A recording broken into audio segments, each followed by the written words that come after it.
बांधकाम कामगार योजना तर आले का सगळे? आले नसतील तर लवकरात लवकर व्हिडिओला तुमच्या मित्रांमध्ये शेअर करा आणि लवकरात लवकर चॅनलला लाईक आणि सबस्क्राईब करा, की जेणेकरून आम्ही जेव्हा आपला बांधकाम कामगार संबंधीचा व्हिडिओ टाकू तो सर्वात अगोदर तुम्हाला पाहायला मिळेल. तर जास्त वेळ न घालवता बांधकाम कामगार स्कॉलरशिपमध्ये मोठी अपडेट आलेली आहे. ती संपूर्ण अपडेट मी तुम्हाला आजचा जो व्हिडिओ असणार आहे या व्हिडिओमध्ये समजून सांगणार आहे. कसा फॉर्म भरायचा, कोठे भरायचा आणि फॉर्म भरायला एकही रुपया लागणार नाही आहे. तुम्ही अगदी फ्रीमध्ये फॉर्म भरू शकता आणि एजंटला तुम्हाला अर्धाले अर्धे पैसे द्यायला काहीही गरज नाही. तुम्ही एकही रुपया न देता तुमची जी बांधकाम कामगार म्हणजेच कामगार स्कॉलरशिप असते, तुमच्या मुलांना, तुमच्या पाल्यांना किंवा तुम्ही एखादे शिक्षक असाल तर तुमच्या विद्यार्थ्यांना जी मिळत असते त्यासाठीचाच आजचा हा इम्पॉर्टंट व्हिडिओ आहे. त्यामुळे लवकरात लवकर लाईक आणि सबस्क्राईब करा. सर्वात महत्त्वाचा व्हिडिओ आहे. मी तुम्हाला संपूर्ण समजून सांगणार आहे. पण त्या अगोदर तुम्हाला स्कॉलरशिपचं नाव कळायला हवं, की तुम्ही नेमकी स्कॉलरशिप कोणती घेणार आहात. तर या ठिकाणी तुम्ही पाहू शकता, की मी एक स्क्रीन ओपन केलेली आहे. त्यावरती सगळ्या स्कॉलरशिपचे नावे दिलेले आहे. तुम्ही याचा स्क्रीनशॉट घेऊ शकता अथवा मी तुम्हाला समजून सांगणार आहे. त्यामुळे तुम्ही व्हिडिओ शेवटपर्यंत पहा, कारण व्हिडिओ सर्वात छोटा असणार आहे. पण मी तुम्हाला प्रत्येक स्कॉलरशिप समजून सांगणार आहे व तिला कोणकोणते कागदपत्रे लागतात. तुम्ही चुकीचे कागदपत्रे दिल्यामुळेच तुम्हाला तुमची स्कॉलरशिप अर्ज मंजूर होत नाही किंवा अर्धे पैसे द्यावे लागतात. आता यामध्ये E01 नावाची स्कॉलरशिप आहे, जिथं तुम्ही फॉर्म देखील डाउनलोड करू शकता. जर तुम्हाला डाउनलोड करायचा असेल तर कमेंटमध्ये तुम्ही सांगा. मी तुम्हाला तो फॉर्म जो आहे ते आपल्या या यूट्यूब चॅनलच्या डिस्क्रिप्शन बॉक्समध्ये देऊन टाकेल. यामध्ये E01 ची स्कीम काय आहे? नोंदणीकृत बांधकाम कामगारच्या पहिल्या 2 पाल्यांना म्हणजेच ते 2 पाल्य 1ली ते 7वी साठी असायला हवे आणि त्यांना प्रतिवर्षी रुपये 2,500 म्हणजेच ₹2,500 किंवा इयत्ता 8वी ते 10वी साठी प्रतिवर्ष ₹5,000 असं अनुदान महाराष्ट्र सरकार किंवा आपलं महाराष्ट्र इमारत व इतर कामगार कल्याणकारी मंडळ हे आपल्याला अनुदान रुपये आपल्या बँक खात्यामध्ये देणार आहे. ही झाली तुमची E01 ची स्कॉलरशिप. त्यानंतर E02 ची काय असणार आहे? नोंदणीकृत बांधकाम कामगाराच्या पहिल्या 2 पाल्यांना म्हणजेच ते पाल्य 10वी ते 12वी मध्ये शिकत असावे आणि शिकत असतानाच त्यांना 50% पेक्षा जास्त गुण असायला हवे. जर त्यांना 50% पेक्षा जास्त गुण मिळाले असेल तर त्यांना ₹10,000 अनुदान हे बांधकाम कामगाराचा जो असणार आहे त्याच्या बँक खात्यामध्ये त्याच्या पाल्यांच्या भवितव्यासाठी पाठवलं जाणार आहे. त्यानंतर E03 नावाने अजून एक आपल्याला येथे स्कॉलरशिप स्कीम पाहायला मिळते, ज्यामध्ये नोंदणीकृत बांधकाम कामगाराच्या पहिल्या 2 पाल्यांना पहिले 2 पाल्य म्हणजेच ते 11वी किंवा 12वीचे असावे. त्यांना शिक्षणासाठी शैक्षणिक वर्षासाठी प्रतिवर्ष ₹10,000 दिले जाणार आहेत.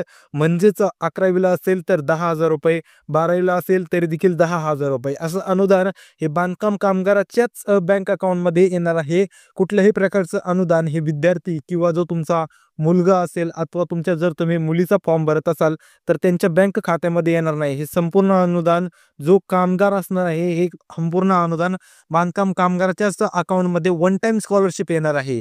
त्यानंतर E04 नावाने एक स्कॉलरशिप आपल्याला पाहायला मिळते, ज्यामध्ये नोंदणीकृत बांधकाम कामगारच्या पहिल्या 2 पाल्यांना, पाल्य म्हणजे त्याची मुलं किंवा त्याचे अपत्य आणि पत्नीस पदवीच्या प्रथम, द्वितीय व तृतीय वर्षाचे जे पुस्तक व शैक्षणिक सामग्रीसाठी पैसे लागत असतात त्यासाठी प्रतिवर्ष ₹20,000 दिले जाणार आहेत.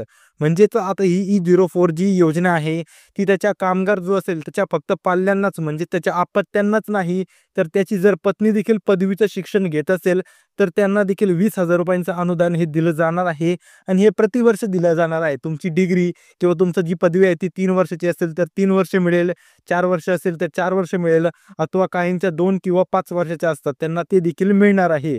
त्यानंतर E05 नावाने एक या ठिकाणी स्कॉलरशिप योजना आहे, ज्यामध्ये नोंदणीकृत बांधकाम कामगाराच्या पहिल्या 2 पाल्यांना आणि पत्नीस वैद्यकीय पदवी म्हणजेच मेडिकल समजा डी फार्मा, बी फार्मा अभ्यासक्रमाकरिता प्रतिवर्षी ₹1,00,000 आणि या ठिकाणी अजून काय पाहायला मिळतं आपल्याला? अभियांत्रिकी पदवी. अभियांत्रिकी म्हणजे इंजिनिअरिंग, तुम्ही इंजिनिअरिंग म्हणू शकता आणि हे फक्त त्याच्या पाल्यांनाच नाही तर त्याची जर कामगाराची जो कामगार असणार आहे, कामगाराची पत्नी देखील जर मेडिकल किंवा इंजिनिअरिंगचं शिक्षण घेत असेल तर मेडिकलचं घेत असेल तर प्रतिवर्षी त्यांना 1,00,000 रुपयांचं अनुदान दिलं जाणार आहे. आणि जर इंजिनिअरिंगचं शिक्षण घेत असेल तर प्रतिवर्षी 7,000 रुपयांचं अनुदान दिलं जाणार आहे. आणि या ठिकाणी डी फार्मा किंवा बी फार्मा नसणार आहे. या ठिकाणी एम-बी-बी-एस असणार आहे. म्हणजेच तुम्हाला कोणतं वैद्यकीय पदवी म्हणजे कोणती एम-बी-बी-एस असणार आहे. एम-बी-बी-एस जर तुम्ही डी फार्मा किंवा बी फार्मा करत असाल तर तुम्ही E04 या योजनेमध्ये येऊ शकता. E05 मध्ये फक्त एम-बी-बी-एस आणि तुमची जी इंजिनिअरिंग असणार आहे हीच पदव्या या E05 च्या स्कीममध्ये येत असतात. जर तुम्हाला डी फार्मा किंवा बी फार्मासाठी फॉर्म भरायचा असेल तर E04 या योजनेचा तुम्ही लाभ घेऊ शकता. त्याच प्रकारे अजून 2-3 महत्त्वाच्या योजना आहेत. म्हणजेच तुमच्या स्कॉलरशिपच्या स्कीम आहेत. तुम्ही त्या स्कीम पहा. त्यानंतर जी मोठी अपडेट होती, ती मोठी अपडेटबद्दल आपण जाणून घेणार आहोत. यामध्ये E05 काय आहे? नोंदणीकृत बांधकाम कामगाराच्या पहिल्या 2 अपत्यांना किंवा पाल्यांना आणि 35 वैद्यकीय पदवी आपण ते आता वरती पाहिलेलंच आहे E05 ची स्कीम. आपण E06 ची स्कीम्स पाहूया आता. यामध्ये नोंदणीकृत बांधकाम कामगाराच्या पहिल्या 2 पाल्यांना शासनमान्य पदविकेकरिता प्रतिवर्षी ₹20,000 व पदव्युत्तर पदविकेकरिता ₹25,000 अनुदान दिलं जाणार आहे. आता हे 25,000 कोणते आहे? तुम्हाला आता ही स्कीम जरा कळली नसेल तर मी समजून सांगतो. उदाहरणार्थ तुमचा जर पाल्य किंवा तुमची पत्नी नसणार आहे मला यावरती वाटतंय. फक्त तुमचे 2 पाल्य समजा बी-एस-सी करत आहेत, समजा बी-सी-ए करत आहेत किंवा बी-कॉम करत आहेत. अशा ज्या पदव्या असतात ज्या की 3 वर्षाच्या असतात त्यांच्यासाठी ही E06 नावाची योजना आहे, स्कीम आहे. ते या योजनेमध्ये फॉर्म भरू शकता. इंजिनिअरिंग एम-बी-बी-एस वाले E05 मध्ये भरू शकता. इंजिनिअरिंग एम-बी-बी-एस E05 त्यानंतर आपलं डी फार्मा, बी फार्मा E04 भरू शकता अथवा ते E06 देखील भरू शकता. यापैकी कोणतीही एक योजना ते भरू शकतात. त्यानंतर E07 नावाची अजून एक आपल्याला स्कीम पाहायला मिळते, ज्यामध्ये नोंदणीकृत बांधकाम कामगाराच्या पहिल्या 2 पाल्यांना किंवा त्याच्या मुलं, अपत्य तुम्ही काहीही म्हणू शकता. अशा मुलांना संगणकाचे शिक्षण म्हणजे जो एम-एस-सी-आय-टीचा कोर्स असतो, तो एम-एस-सी-आय-टीचा कोर्स करण्यासाठी शुल्काची प्रतिपूर्ती करण्यात येणार आहे. म्हणजेच जर तो विद्यार्थी एखाद्या ठिकाणी एम-एस-सी-आय-टीचा कोर्स करत असेल आणि त्याला त्या ठिकाणी ₹5,000 फी लागते, तर त्याला महाराष्ट्र सरकार किंवा आपलं जे महाराष्ट्र इमारत व इतर बांधकाम कल्याणकारी मंडळ आहे ते ₹5,000 देईल. अथवा जर त्या विद्यार्थ्याला ₹4,000 असेल, ₹4,500 असेल अथवा त्या विद्यार्थ्याला ₹10,000 जरी असेल तरी देखील त्याला तेवढी तो विद्यार्थी त्याची जी रिसिप्ट असणार आहे, जी त्याची फीज रिसिप्ट असणार आहे, जेवढी तो अपलोड करेल त्या विद्यार्थ्याला तेवढी जी रक्कम आहे ती महाराष्ट्र सरकार बांधकाम कामगार जो असेल, जो नोंदणीकृत असायला हवा. नोंदणीकृत म्हणजे कसं? त्याचा जो स्टेटस जो असतो त्याचा तो ॲक्टिव्ह असायला हवा. जर तो इनॅक्टिव्ह असेल तर त्यांना फॉर्म भरता येणार नाही. फॉर्म भरल्यानंतर जर तुमचा स्टेटस इनॅक्टिव्ह झाला तर चालेल, पण फॉर्म भरायच्या वेळेस स्टेटस तुमचा ॲक्टिव्हच असायला हवा, तरच तुम्हाला लाभ दिला जाणार आहे. आता ह्या तर झाल्या आपल्या 7 योजना, की तुम्हाला कोणकोणते विद्यार्थी कोणकोणत्या टप्प्यामध्ये येतात मी तुम्हाला समजून सांगितलं. पण मोठी अपडेट काय होती? मोठी अपडेट तर तुम्हाला सांगायची राहूनच गेली ना. मोठी अपडेट अशी आहे, की जो बांधकाम कामगार होता त्यांनी फॉर्म भरले होते. 4-4, 5-5 महिने झाले तरी देखील काही बांधकाम कामगारांना पैसे आले नाहीत. कोणते बांधकाम कामगार आहेत? ज्यांनी एजंट नावाचं सिस्टमच लावलं नाही. ज्यांनी एजंट लावलं त्यांना 15 दिवस, महिना, 2 दिवस, 5 दिवस एवढेच दिवसांच्या कालावधीमध्ये जे पैसे आहेत ते त्याच्या बँक खात्यामध्ये आले.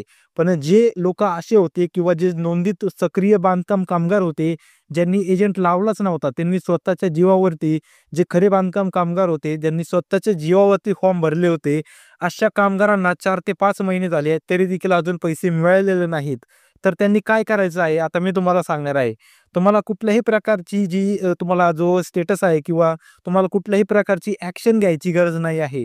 तुम्हाला वेट पाहायचा आहे. जर तुमचा फॉर्म मंजूर झाला आहे असा मेसेज जर असा असेल तर तुम्ही काहीही टेन्शन घेऊ नका. तुम्हाला 10 ते 15 दिवसाच्या आतमध्ये तुमची जी रक्कम आहे ती बँक खात्याला जमा होऊन जाणार आहे.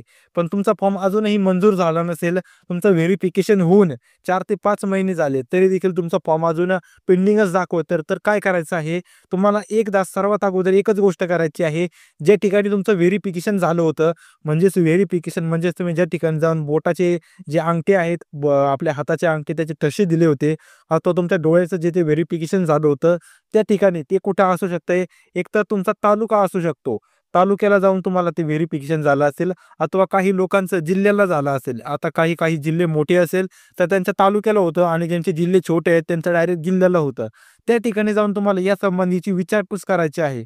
जर त्यांनी यावरती तुम्हाला काही माहिती दिली तर आहे, नाहीतर तुम्हाला फक्त वेटच करायचं आहे. तुम्हाला फक्त प्रतीक्षा पाहायची आहे, की केव्हा तुमचा फॉर्म अर्ज किंवा तुमचा जो तुम्ही दिलेला क्लेम आहे तो मंजूर होईल. एक ना एक दिवस त्याला मंजूर व्हावंच लागणार आहे. 5 ते 6 महिने जरी लागले किंवा 4 ते 5 महिने जरी लागले तरी त्या फॉर्मला मंजूर व्हावंच लागणार आहे आणि मंजूर झाल्यानंतर तुम्हाला त्याचा लाभ मिळणार आहे.